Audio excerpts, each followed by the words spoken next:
ఇప్పుడు ఏలినాటి శని అన్నారు. అసలు ఏలినాటి శని ఎందుకొస్తది? ఏలినాటి శని, శని 12వ ఇంట్లో వచ్చినప్పుడు రాశిపరంగా తీసుకుంటే ఏలినాటి శని వస్తది. ఉదాహరణ మేషరాశి. మేషరాశికి ఈ నెల 30 నుండి ఏలినాటి శని స్టార్ట్ అయితుంది. అంటే మీనరాశిలోకి శని ప్రవేశించినప్పుడు పక్క ఇంట్లో ఉన్నటువంటి మేషరాశికి ఎఫెక్ట్ అయితది. ఓహ్! అంటే శని ఎంత టార్చర్ పెడతాడు, ఎంత ప్రభావితం చేస్తాడు అంటే మన పక్కింట్లోకి వచ్చినప్పుడే మనకి ఎఫెక్ట్ స్టార్ట్ అయితది. ఆహా! అంటే మనం మేషరాశి అనుకుంటే మన పక్కిల్లు మనకంటే ముందున్న ఇల్లు మీనరాశి.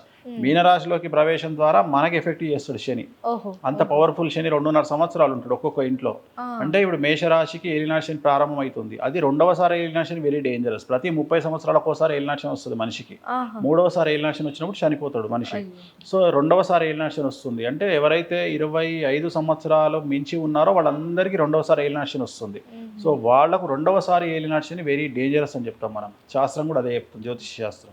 సో వాళ్ళు జాగ్రత్తగా ఉండాలి. వాళ్ళు ఏమైనా రెమెడీస్ అంటే ఏలినాటి సేమ్ శని తిరుమల రాకుండా? శనీశ్వరాలయంలో ప్రత్యేకమైన శని పూజ నిర్వహించుకోవడం ద్వారా సమస్యల నుండి బయటపడతారు. ఓకే.